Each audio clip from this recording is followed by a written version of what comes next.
Hi, I'm RJ Conte, and if you don't know me, I am an author of realistic issue-driven fiction, so that's more contemporary, psychological, on issues that everyone faces, and I write for children, teens, and college-aged adults. I have 7 books out, one of them being also an illustrated children's book on the gospel. That one is only sold in paperback on lulu.com, but the rest are sold on amazon.com in ebook and paperback form. And the links will be underneath the description for this video. So this is my very first time trying a vlog, and that's video blog. And I am doing a question and answer, and I've been asked a whole bunch of things by people from all over the world, and I'm extremely honored that everyone wanted to participate in this first video of mine. So I am 30 years old and a wife and mother of 3 girls, the last one being on the way, due Valentine's Day of next year. And I've been writing for 10 years. The first question is from Bethany Jennings from simmeringmind.com. She is a fellow author and the creator of WIP Joy, which is a very popular hashtag game that we play on Twitter. Her question was, what inspired me to become an author and how did I get started? And that's a really hard question to answer because I feel like I've been writing, well, I know I've been writing since I could speak, pretty much telling stories. I even amused myself doing math, which I hated, by pretending that the math facts were actually stories happening between the numbers, which were characters. So I don't really know how I got started, except that kind of it was always a thing that I did. My very first story I actually wrote down was when I was just about to turn 7. My piano teacher at the time, piano is another big passion of mine, my piano teacher at the time gave me a diary, my very first diary, and I've been keeping diaries ever since. But she gave me my very first diary, my very first entry on it, in the day before my 7th birthday, is a story that I actually acted out in the backyard by myself and then wrote down. And it's extremely hilarious and doesn't make any sense. And maybe for one of these videos sometime I'll have to read it out loud to you guys, just so you can see where I've come from. And involved a lot of rock throwing and doctor calling, and I think must have been a modern twist on the whole no more monkeys jumping in the bed, mama had to keep calling the doctor. So yeah, that was my first story I actually wrote down.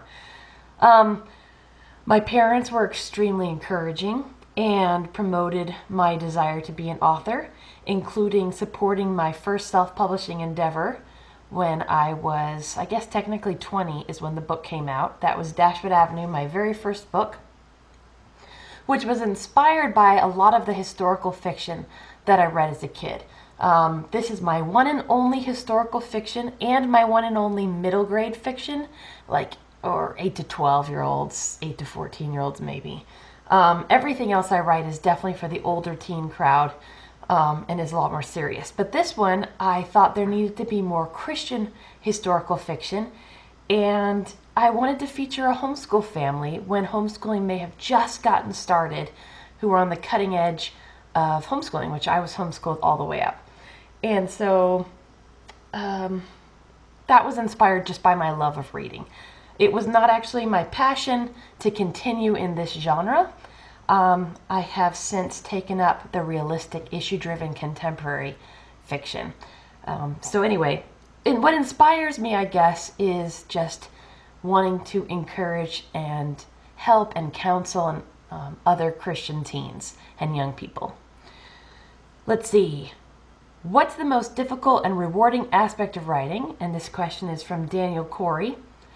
The most difficult is the fact that in order to have it read, which being an extroverted writer, which is really, really rare, if no one's reading my stuff, I'm not really interested in writing it.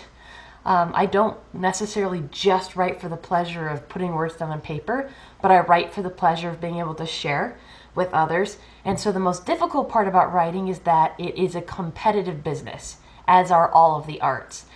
And being a competitive business is discouraging. I am the least competitive person I know, and I'm not the most business-minded either. I wouldn't say I'm bad at the business side of it, but I would say that I definitely have a lot of apathy towards it. And so getting anywhere with my writing and getting my books out there is the part I hate the most. I hate advertising. I hate promoting. Yeah, I just don't like it.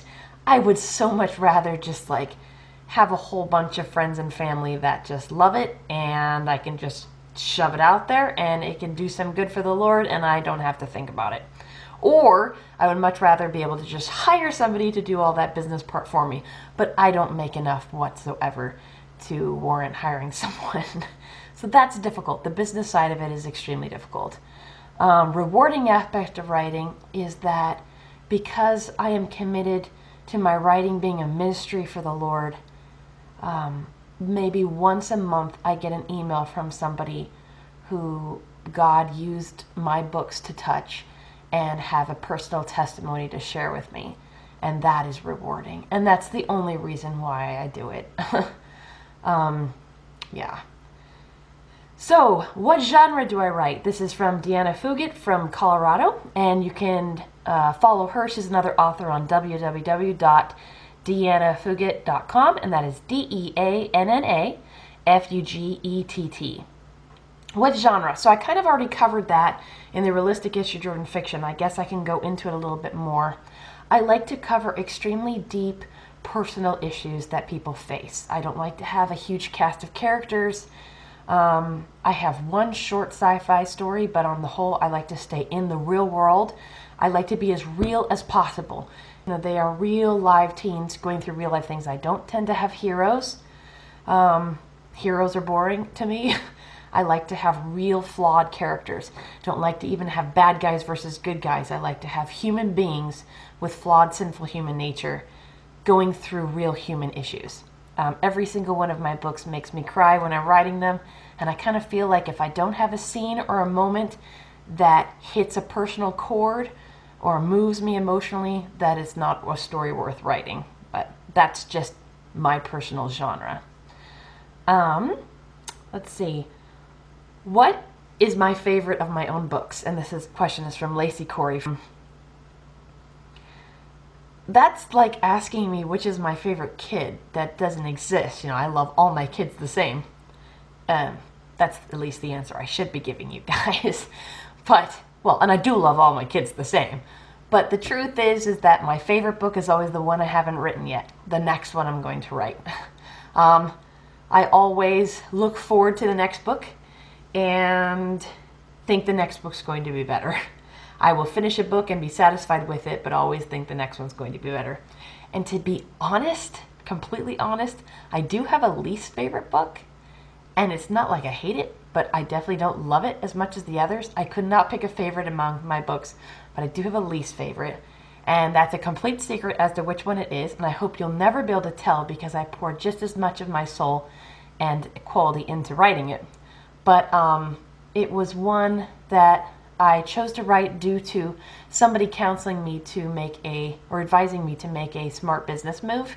And I wrote it based on their advice on what would be good from a business standpoint and not necessarily felt it from my heart and soul on a ministry standpoint. And so while it was a really good business idea, it was, I was very unmotivated to write it, and it was more of a struggle. And so I still think it has a place and it's worthwhile, and I still think it was probably a good business move, but I didn't love writing it like I do the others. I think I'm going to stick to what actually moves my heart in the future instead of just business decisions, because as we all know, I stick at that.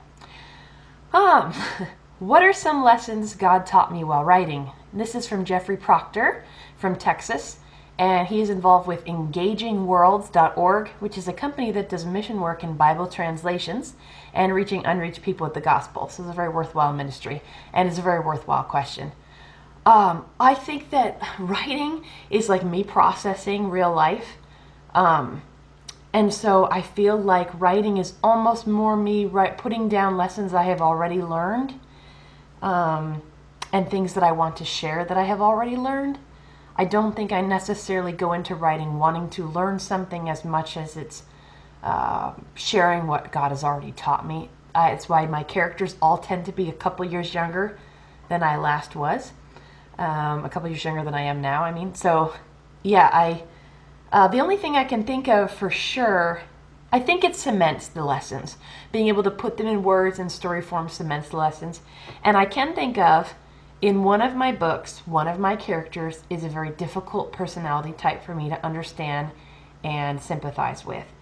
And in writing the book, I realized in order for the plot to work, he had to be that character and that personality type. And so I did learn a lot about that personality type and gain a lot of sympathy and compassion and understanding.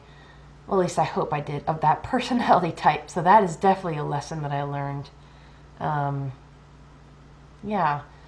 I would say, though, that's more cementing lessons God has already taught me in real life, which is why I like to write real life. Let's see. Do you feel guilt over sleeping in too long or having writer's block? And how do you get over that? And this is from Ashley Sinchek from Texas. I sleep in on off days because I stay up late writing, because I am a mother and a homeschool mom at that, and a wife. And so sometimes I guess I felt a little bit of guilt because I have a totally different schedule than everybody else. But Terry Main, hi Terry, is a fabulous author in my group, and she once posted a meme that said, "What's more lazy, or what's lazier, going to bed early or having all these productive nighttime hours and sleeping in?" And of course, both are perfectly acceptable ways of living, getting up early or staying up late. We do see the Proverbs 31 woman in the Bible seeming to be productive on both ends. And so I don't know, that made me laugh and encouraged me that even if my productive hours are from 10 p.m. to 2 a.m. instead of 6 to 10 a.m., that they're still productive and God can still use them. And honestly, it's the schedule my husband keeps, and if I want to see him at all, I kind of have to keep it too, because he is a night owl to the extreme, and he's pretty cute, so I'd kind of like to spend time with him. Writer's block. Yeah, I don't really feel guilt about that either, because if I am unmotivated, I just don't do it. I've got a busy enough life, and if I'm not motivated, I forced myself to write that least favorite book I told you about, and I just thought, never again. It's one thing to be diligent and not lazy, but it's another to force yourself to write when you have so much else going on in your life. And I just feel like the writing isn't as good. I took half the summer off this year due to it being really busy, and I did feel a little bit of guilt, like, come on RJ, you could be working on it instead of just vegging and sleeping. But I was pregnant, and so I didn't have the same energy for those nighttime hours that I usually did. So I have my whole life ahead of me to write, and if I don't feel actually motivated to do it and have the inspiration to do it, it doesn't really come out very well. So writer's block is one of those things that it's okay. I don't have to support a family. And I guess that leads quickly into the last question, which is from Markeitha Christian from Georgia, which is, how do you balance being a wife, mother, and authoress? And it's third priority. It just really is. Even maybe lower priority than that. Being a wife is always going to be first priority. Being a mother is always going to be second, and writer is always going to be third. And I want to be careful when I say this, because the writing is a real job. It is a real job. Writing is a real ministry, and it is just as important and just as needful as any other job and any other hobby and any other ministry out there. But that being said, since I am not the man of the house and my writing does not support my family, I have taken a hobbyist approach to it, meaning that even though I find it extremely valuable, it is a valuable intellectual and especially spiritual pursuit, and is a valuable way to give back to the world, is a valuable way to have things that will last forever, is a valuable thing to pass on to my kids and to others, it is a hobby. So if I don't have time in my day after being a godly wife and a godly mother, or striving to be those, then I just don't write, and I don't feel badly about that. And that's really how I juggle it. I never ever want to put it before those things, because those things are what I'm especially called to. I do feel like, as far as outside ministries go, my writing is the most important, because I have the biggest platform and I reach the most people that way, and I feel like God has specifically called me to that. I don't feel like a lot of people understand that or value it as much as maybe a different type of ministry, and I feel like writers suffer from that and feel hurt by that, and that's a wrong way of thinking. Writing is extremely important. Storytelling is important. Christ told stories, and some of the most pivotal, life-changing moments we've had have been reading, especially hopefully the Bible, but other books that point to Christ. And writing, whether it be on my blog or on Facebook or other social media, has been a way that I have reached more people with the gospel than ever in any other part of my life. But it is not going to take the place or be more important than what I'm doing in my home. So that's kind of the last question there. And I have so many more questions, and this video has gone far longer than I wanted it to, and I'm sorry. Thank you if you lasted through to the end. And thank you so much. I hope to have at least 2 more videos for you, and hopefully they are just as informative and helpful. And once again, my books are all on Amazon and lulu.com. And thank you so much. To God be the glory for all of this, and talk to you guys later.